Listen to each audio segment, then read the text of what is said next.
Hi, very good morning, and welcome to day one of 9-day Mind Power Challenge.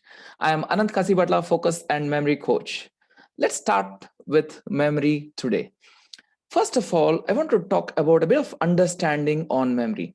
A lot of times people come to me and tell me, hey, you know what? I have got a poor memory. I say, okay, can you tell me more about it? So people always come up with things like, hey, these days I am not able to remember the names of people in the meetings.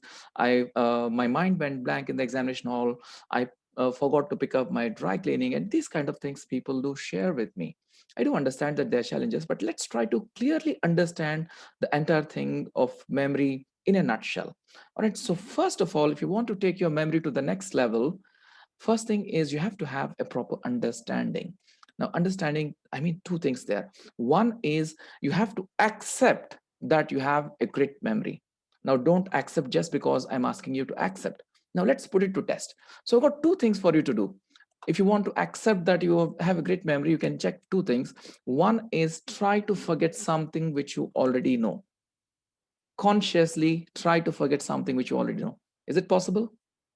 I'm sure no. The second thing I want you to do is take some A4 sheets of paper and write down what all you know till now in your lifetime. All the alphabets you know in all the languages, all the words, all the books you have read, all the people you meet, all the people you have worked with, your friends, your relatives, the movies you've seen, the songs you know. Keep writing everything which you can recollect. And I've heard somewhere that one song can trigger 1,000 memories. All right. And each memory which you're recalling probably will trigger 1,000 other memories. So if you keep on writing what all you know on some sheets of paper, it will probably take the rest of your life. So I want you to acknowledge that your memory is very good to start with. Now, why do we forget? We'll take it in a different day. All right. The second thing I want you to do is appreciate your memory. Now, what I mean by appreciate, one is appreciate what you remember. Yes, you might forget 2, 3, 5, 10, 15 things in a day. Just understand how many things you remember. Today, if you're functioning the way you're functioning because you're remembering a lot of things. So just acknowledge what you remember. The second one I want you to do is appreciate your small wins as well. Whatever small win you have in memory, please appreciate that. By doing that, you're giving a positive stroke to your memory. Your belief in your memory will go higher. So let's also talk about memory stealers, those little things which apparently steal your memory. All right, so I call them 3Ds because all of them start with the letter D. So we have disbelief and disinterest and of course disuse. Now disbelief. Now why does disbelief come into the play? If I don't believe my memory, I would not even try. If I don't try, I would not remember. And if I don't remember, I have a tendency to say that, I think my memory is not good. So that is how disbelief makes a lot of impact on memory. Now, how does disbelief come in the first place? Because of the evidences.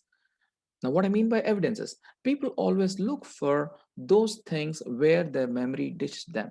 So they'll be thinking that, oh, I could not do this, I could not remember, my mind went blank, all these kind of things. And they're giving their evidences to prove them that memory is failing them. But how many times have you given yourself an evidence that your memory really worked? So work on that. So evidences, make sure your evidences are not becoming an hindrance to your memory. Your evidences are not stopping your progress. All right, your evidences should be able to help you. The second one I want to talk about in the 3Ds is disinterest.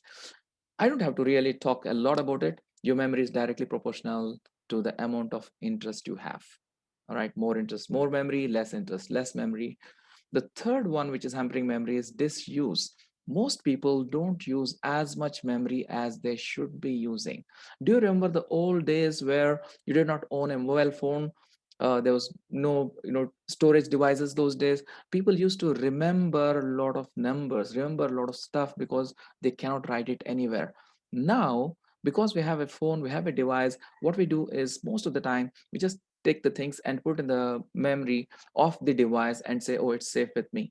So we are not using our own natural capacity a lot these days.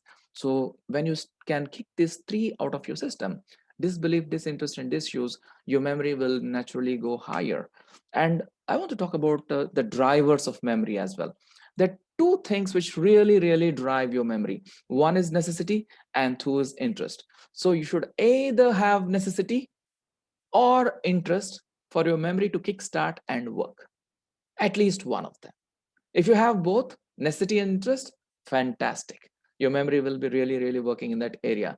If you have neither, then God bless you, because you will not be able to remember at all if you don't have necessity or even interest. Right. So let's come back to the most important thing, the challenge for today. Now, what I recommend you to do for today is this, very simple. First is work on evidence. I literally want you to take a sheet of paper after this video and write down 10 evidences where your memory has helped you, where you really felt good about your memory. Try to figure out those things. I'm sure in your life you have got a lot of things which happened because you could remember something worked for you. I want you to remember that and write them down. So these are the kind of evidences which will foster your belief in your memory. The second one I want to talk about is, for the whole day today, try to acknowledge the little wins. If you remembered somebody name, acknowledge your memory. If you tried remember to pay the bill, acknowledge that, yeah, your memory worked, so that you went and paid the bill. Whatever little things work today, please acknowledge that. The third one I want to give you as a challenge is, please affirm today and that my memory is great. I have a great memory. Now, why you have to do that is, whatever you affirm will become your reality. And I'm not asking you to affirm in the thin air. Now, you have to affirm that you really have an evidence. You have a fantastic memory. All right. So just affirm the reality. Okay. And one more thing I want you to do as a challenge is, at least teach what you have learned today to one person. Now, why? Because you might actually change their perspective on their memory, which can help them. That's the first part. Now, what's the benefit for you? Whether the other person learns or not, you will be having a better belief in what you're sharing and what you're teaching. So that will actually help you. And you'll also revise the concept, whatever you have learned. So you can also share this mind map, you can share this video, and do subscribe for the video so that you will get my next 8 days lessons right into your inbox. And this is what I wanted to share for today. Have a wonderful day. And the link of this description of the mind map is in the description. You can check out that.